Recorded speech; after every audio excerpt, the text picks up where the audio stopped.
Chuck Fresh, EP of the Underpresence, and we do our best of series every year. We did the best of EVPs, terrific collection of amazing EVPs, both from spirit boxes and in quiet rooms, and the results are phenomenal. If you haven't checked out that video, definitely take a listen and hear for yourself some of the crazy things, some of the intelligent responses we got. So we get a lot of comments about orbs. A lot of people send us orbs, and this here is amazing. You can kind of see the outline.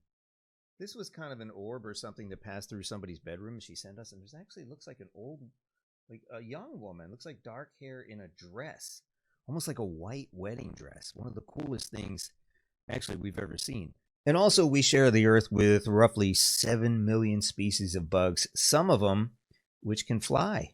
The sizes from as small as fleas to ginormous spiders. Some of those things are hiding in your home, and yes, they can fly. And some of them will only fly at night when you're not watching.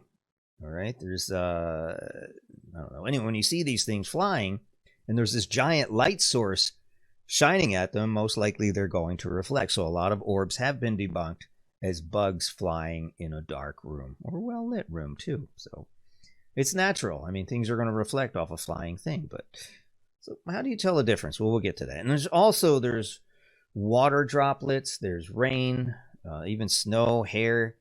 We've debunked spider webs as being potential false orbs, and a myriad of other natural silliness that can be easily mistaken for a paranormal orb. So we're talking like light reflections, maybe a scratched lens artifact or something about the shape of it. Maybe artificial things like a light. Maybe somebody reflected their watch, or a piece of jewelry can cause a little flash of light, which momentarily looks like an orb, even on a video, when it looks like nobody's moving. A little subtle movement could be enough to reflect a piece of light and make it look like an orb. So the truth is, most orbs are explainable as either natural or man-made artifacts. The best evidence really is video evidence, because you can capture thousands of individual images in a video. It takes 30 frames per second in most dark rooms that show the motion and trajectory of your orb, and that's where things get really interesting. You can see if this thing's meandering, or if it has a certain purpose and direction, it takes a turn, or the actual shape of it, if it changes, if it pulses, if it does something really cool. You know, it could be a legitimate paranormal orb. And it's hard to say. There's a lot of things we don't know, but I tend to be a little more open-minded. Some people are like, no, there's no such thing as orbs. If you can't see it with your naked eye and no light source, it's nothing. But do I subscribe to that? I don't know. I'm not smart enough to know the interaction with paranormal things on different planes and different dimensions with ours. I don't know. No one really knows that. But, you know, you could theorize anything you want, really, and that's the beauty of paranormal investigations. So once in a while we run into orbs that are impossible to explain. And we're going to show you a couple in the upcoming video, too, especially the one at the end where it actually interacts with a human being. Thanks to Gail Sheldon for sending that in. Unbelievable. This thing's like floating around her hand, and she asks it to come in her hand. It's at the end of this video. You definitely need to watch that, but check out the other ones in between too, because there's some amazing evidence here. Believe it or not, it's fun to watch. So a lot of people believe that any orb is spiritual. A lot of people believe that firmly, and they may be. Some people say, why is an orb round? Why is it spherical? Because people theorize that it's the natural shape of the human soul, because most of the things we see in our universe are round, like the sun, the moon, the earth. They're kind of round and almost spherical. So people say, well, orbs are probably the easiest way to show a human soul that's floating around or disembodied. But I don't know. It's hard. It's really, really difficult to discern what's real and what isn't. So again, you can base it on video against the best evidence, and the shape, the color sometimes you can look at, and the trajectory, and that's kind of how you tell whether it's an orb or a piece of dust or a bug or something else too. The other thing too is you flick the lights on immediately after you see something in your camera view, and you can debunk it immediately. It's what you should do, but sometimes if you've got a camera set up in a remote location, you can't do that, and you just kind of use your best judgment. So how do you know when you've got a legitimate orb?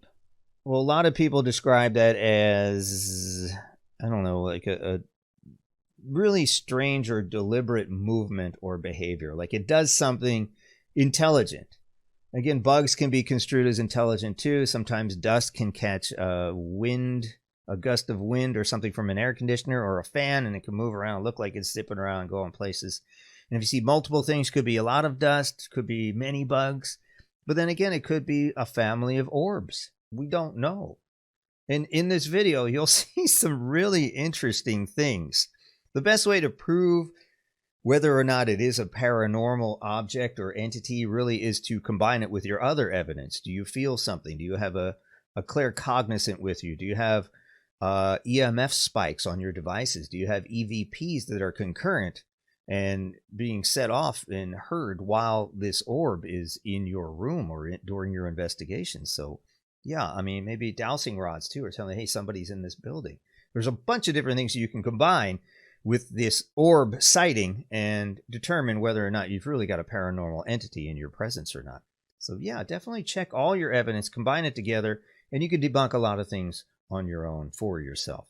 You may see a singular orb, or you may see a family of orbs, which we've seen are in this video. And there's even pulsing orbs too, which we have a couple of video footages of pulsing orbs, which are really weird because I don't understand that. In terms of dust or a bug, pulsing could be flapping of wings, maybe, you know, but and sometimes there's just no bugs in there. You just know there's no bugs in the room, and it's just some kind of weird energy just pulsing. And you may have seen that, and you'll see one in the upcoming video too. Also, some orbs have contrails, these little streams of light following them.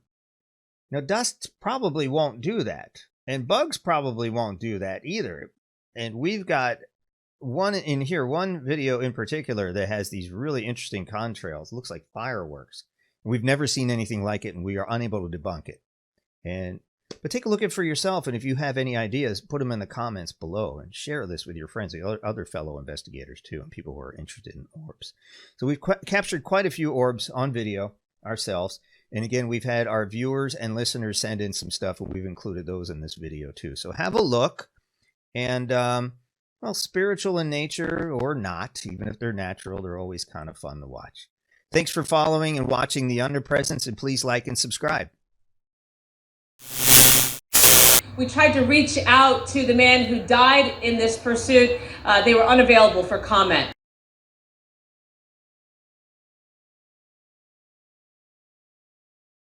When the team was in the room, there seemed to be a lot of orb activity as recorded from our cameras.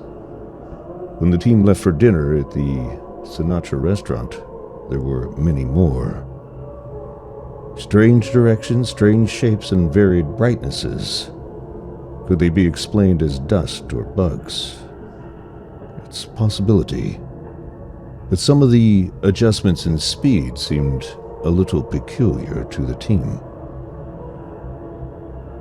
including this one.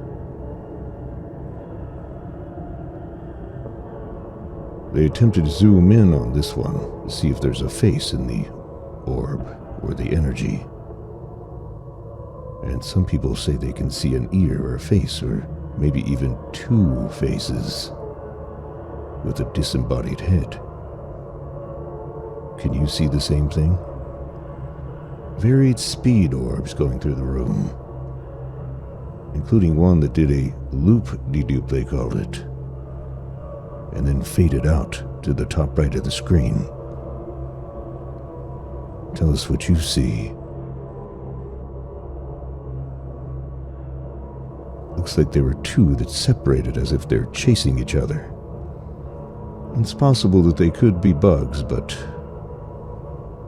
we're not sure. Check this out. It's one of the strangest things we've ever seen. Look at the arrows. You see those things shooting up in the air? They're not water. They're not lens flares. They're up. They're going up. They're not following the camera, and they're going in different directions at varied speeds. Now, this room is supposedly pretty haunted by a bunch of children, we discovered. So I don't know if children have access to spiritual fireworks or what, but that is one of the coolest things we've ever seen.